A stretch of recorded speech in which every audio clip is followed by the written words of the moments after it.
Hi, everybody. Welcome to Creative Process. I'm Reese McCormick.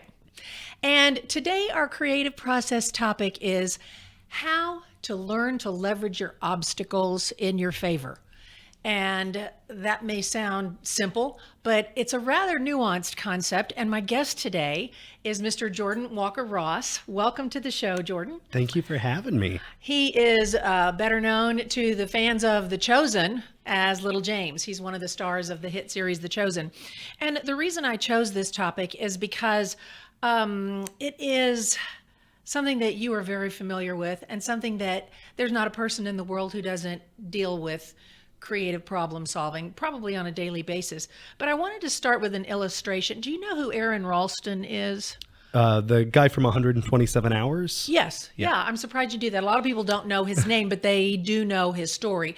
And his story is a graphic illustration of what I'm talking about. This is the man who the movie was written about. He'd been out hiking in the desert and he found himself trapped under a boulder. His arm was trapped under the boulder. Yeah. And he had to make the decision, am I going to die here of dehydration, or am I going to go on living without one of my appendages? And I think most people would say, well, I'd rather live without an appendage, but we have the option of a sterile emergency room suite, and anesthesia, whereas he was out in the dirty world and he had to do it himself. So his obstacle was a literal physical boulder, okay? And in that moment, he had to, creative process wise, change his thinking. He had to rewire how he thought about that obstacle in order for it to become an instrument of his freedom, his solution, in other words. And that is a very physical representation of a thing that we have to go through mentally. We have emotional obstacles all the time that if we could only dig in to those deep-seated old belief systems and rewire our thinking in the moment. And that's one thing I love about your story. So, Jordan, we're going to talk about today The Chosen. For those of you who are fans, that'll be a real treat to get a behind-the-scenes sneak peek. But I also want to talk about your life and your podcast and what's next. So, in all of that, where do you want to start? I guess my obstacle, which was my cerebral palsy and scoliosis. I was born 2 months premature. And it led to about a half a dozen major surgeries, a full spinal fusion, a complete hip reconfiguration, all sorts of stuff. But it also led to a noticeable limp. And it was something that, growing up, I knew I walked different from the other kids, but I wasn't insecure about it. It wasn't anything that I felt was a bad thing. I found my passion for acting at 6, and my limp actually helped in that because I was playing Tiny Tim in my very first production. And yeah, so it never prevented me from being cast in, local theater. And I just loved the community aspect and creating this piece of art together. But then once I got into my teens, that's when I first started to experience bullying. That's when I started to get more into film and television, where there's different standards for how you're supposed to look, as opposed to, local theater. So I was being told by casting directors and agents and people that, the limp was going to be a problem, and being asked to tone the limp down or try it without the limp. Oh my gosh. And things like that. So as a 13-year-old kid, it really took its toll on my self-esteem, and I started to believe, I had been given a gift and a passion for acting, but I had also been given a curse that would prevent me from ever realizing the potential of my gift. And it took a really long time, for years, for the majority of my career. The thing at the forefront of my mind was always don't limp. So if I'm walking into a casting office or if I'm walking onto a set, I tried desperately to cover up any hint of a limp. And it wasn't until The Chosen came along and the creator, Dallas Jenkins, decided to embrace it, that I was finally able to just focus on the material, just focus on the character, and not worry about whether or not I'm limping. And that was kind of what freed me as an actor, where I was no longer being held back by this obstacle, this boulder that was keeping me from really servicing the character and the material. Have you found a way to mentally lean into the obstacle? Yeah, I think that just the nature. My character on The Chosen, Little James, wasn't originally written as having any sort of disability, but once they embraced this aspect of me, it forced me to be more vulnerable as an actor, but also as a person than I ever had been before. And I was very publicly acknowledging this insecurity of mine, and to hundreds of millions of people that watched the show. And it was scary at first, but I quickly realized how cathartic it was and how therapeutic it was to talk about it and to let it out in this controlled, safe environment. And I started to hear all of these other stories from people who related to Little James's story, which was also my own story. And it made them feel less alone in their own struggles, which made me feel less alone in my struggles. So it was kind of this cycle of the more I opened up, the more others opened up, and it just kept going. And that's what led me to starting up my own podcast to keep that cycle going there. And so that's kind of been the key, is not being afraid to address the elephant in the room, because in doing that, you're kind of removing the power that it has over the situation. You're taking control back. And the more you do that, and the more others do that, the less alone all of you feel. Then that's when you can start to view yourself through another lens. I no longer see my limp as something to be ashamed of or embarrassed by. I now not only accept it, but I love that about myself. And I, in acting class, that's where we first met. You're always taught to kind of find the thing that makes you stand out from the group whenever you go into an audition. Like, what's the thing that's going to make you stick out in their mind? Now I've realized that mine was built in all along, and I was trying to hide it, which, it became this weird unspoken thing where people would notice it and think, oh, what's wrong with him? Like, is he okay? Is he a liability? Like, they didn't know. But now I own it, and I'm not ashamed of it, and I'll talk about it. So it's no longer, this thing that's holding me back. In fact, I feel like it's helped me take the next step in my career. So the Chosen was a gift. You might not have done it without that break. Yeah. Well, how forward thinking of Dallas Jenkins. Tell me how he included you into the narrative. It was interesting. He came to me in my very first day on set, and he saw me in my first century sandals, where I can't normally have a lift in my shoe to limit the limp. But in my sandals, I didn't have that option. So it was a little more prominent. And I remember he asked, what my condition was, and I explained it. And I was nervous when he asked, because the last job that I had booked, professional job, was a commercial that I actually auditioned for in the same room that I auditioned for The Chosen at KD Conservatory. And I booked that, and I was cut from the commercial because my limp was too noticeable. And so all of a sudden it was like deja vu. It was like this traumatic deja vu of this director asking, why I was limping, and I was worried I'd be replaced or cut out. And we shot the whole first 4 episodes, which I only shot a few days on the first 4. And then we came back into the next 4, which had already been written. So we didn't address my limp in those either.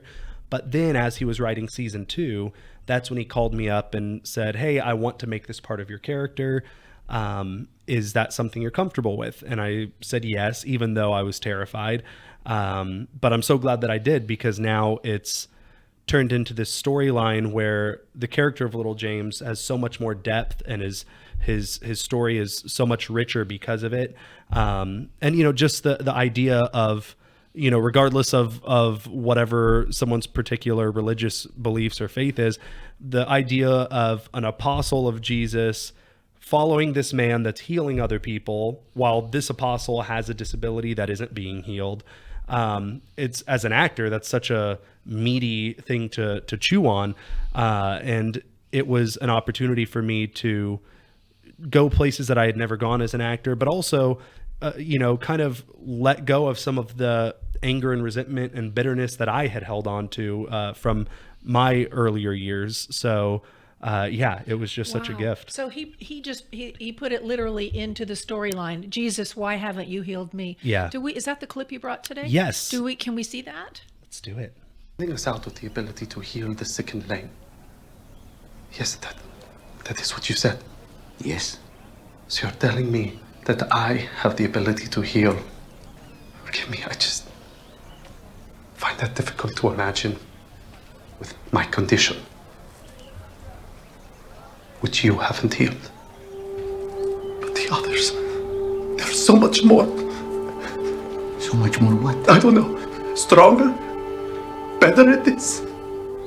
I know how easy it is to say the Song of David, that I fearfully and wonderfully made. But it doesn't make this any easier. How do you feel watching that? It's really, that was a special day shooting that because, for one, it was the very last day of production on season 3. So I had 6 months of shooting to kind of build that up in my mind. And it kind of drove me crazy, like just trying to imagine how it was going to go. And as an actor, you don't want to overthink things. So I tried not to rehearse it too much over those 6 months. But then we got there and it surpassed anything I could have imagined. Just the experience of doing that scene. And Jonathan, who plays Jesus, is such a great scene partner. And I describe it as when he turns on his Jesus eyes, it's hard not to be moved because he has this look where it kind of takes you aback. It was just a special day. But then watching it now, it just reminds me of all of the stories of, fans that have emailed me and messaged me that talked about how that scene resonated with them. I just day before yesterday, I was at the grocery store and got stopped by someone who was FaceTiming his wife and daughter and he took a selfie and was all excited. And then I saw on Instagram, he had messaged me and said that 2 days earlier, they had watched that scene for the first time and that it moved them because a year ago in January, they lost their 2-year-old daughter in a car accident that severely injured the rest of their family. And they've asked themselves, why couldn't she have lived? Why were we healed and she wasn't? And they said that scene really spoke to them. And it just is really moving. As an actor, you always want to be a part of a project, or in this case, just a simple scene that can impact people in a positive way. Mm-hmm. And not all projects do. Yeah. I mean, and it's like I'm grateful for, if doing a little commercial or something, I'm grateful for the work, but that was something that I would have paid to be a part of that scene. It's had a profound spiritual impact on so many people. And I'm just so grateful that I had a chance to be a small part of it. Well, speaking of paying to be part of a scene, let's talk about how The Chosen got started. This is remarkable for those of you who aren't familiar with the series. I mean, the crowdfunding aspect of how this show got off the ground is just phenomenal. Can you tell us about it? It's the business model doesn't really make sense on paper. It's a show that's totally free to watch. You don't have to pay. Like, you go to the Chosen app, you could watch every episode for free in any language. It's dubbed it's dubbed actually with voice actors in I think 40 languages. And it has subtitles in almost every language in the world. And it's all totally crowdfunded. There's not a big studio backing it or anything. And after season 1, it was already the largest crowdfunded project of all time in history. It topped the Veronica Mars revival. It topped Mystery Science Theater 3000. And now we're going into season 4 with a budget of over $5 million per episode, still totally crowdfunded. Wow. And we've got 7 seasons planned, plus maybe more and other projects in between. So it's a really unique business model, but I think it just speaks to how, it's such a unique project. There's never been a show that is multiple seasons about the life of Jesus and the apostles, which is one of the most well-known stories of all time. Mm-hmm. So it's something that I think people have they didn't realize how much they wanted it, and now that it's out, they can't get enough. So it's Well, speaking it's of special. your fan base, I mean, talk about that cold day. Oh man, yeah. We've shot it all in all extremes. Like this last season, we shot the Feeding of the 5,000, and we had over 12,000 extras on set over the course of 3 days. Okay, so how did that come to be? And so basically, every extra on set was an investor in the show that had invested a certain amount that gave them the perk of being an extra in this scene. So not only did they invest in the show to be a part of this scene, but then they flew themselves out. They got their costumes for the scene. They put themselves up, and they went and sat on the ground in a field in 115-degree Texas weather. And we shot this giant Feeding of the 5,000 scene.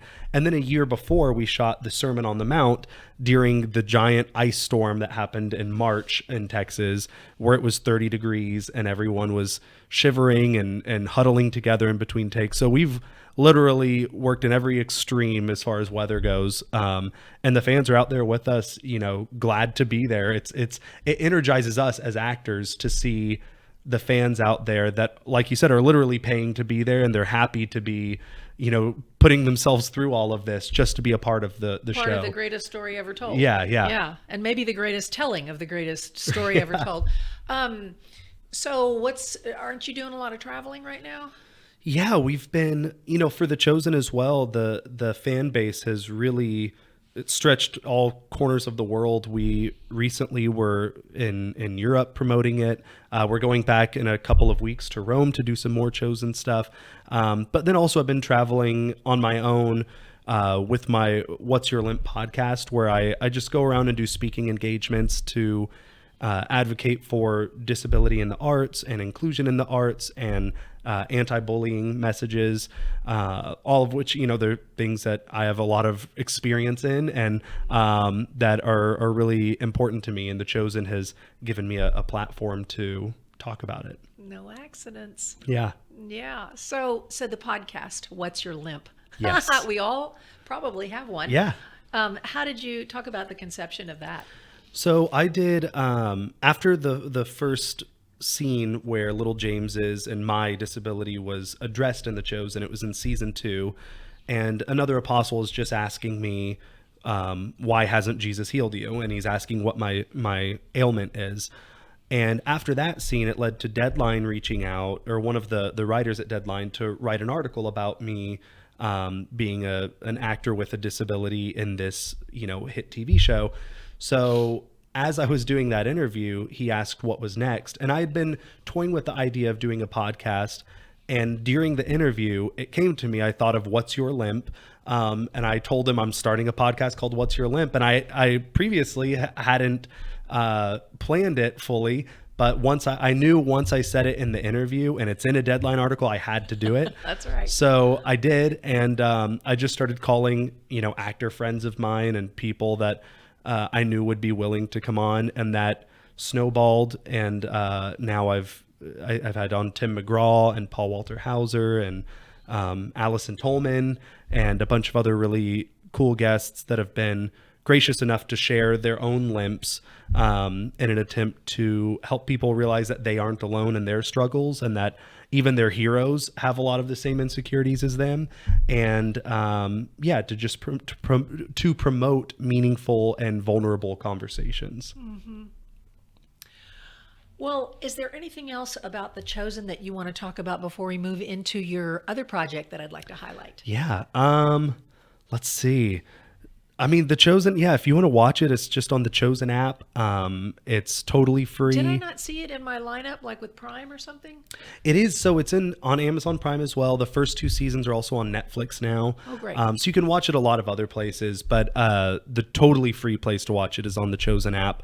And we're gearing up for season 4, which will start up in, I think, March 27th is our start date. So where are we in the story? How old is he now? We are getting pretty close. Like we just finished in season 3, it's the Feeding of the 5,000. So we're we're inching closer and closer to where it, we ultimately know where the story's going. But the 7 seasons we're planning will go through the crucifixion, the resurrection, all of that stuff. So Beyond the crucifixion. beyond the Okay. crucifixion, yeah. So we're getting closer. So we'll have an Easter before it's Yes. over. Okay.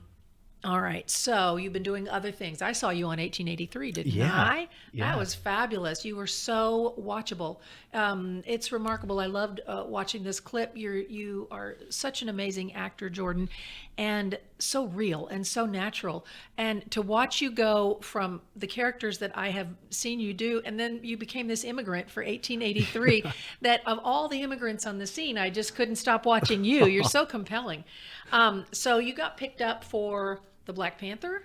Yes. Yes, So nice. I got 1883, or first I got the audition for Black Panther, Wakanda Forever, and I didn't know that's what it was initially. I just saw untitled Marvel feature.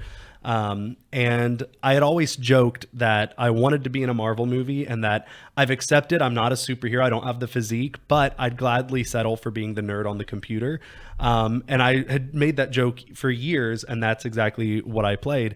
Fabulous. And And that so same, you're sitting yeah, for this. Yeah. So it doesn't And matter. It was the same week that I booked 1883. So they happened in the same week. And then the Black Panther scene was cut from the theatrical release, but it's on the deleted scenes on the DVD and Blu-ray. So that's the other clip. And that we brought. have that. Okay. Yes. Cool. Let's watch that. Martin Freeman? Yes, with Martin Freeman. Nice. The team's been working to crack the thumb drive overnight. Oh, good. Just about there.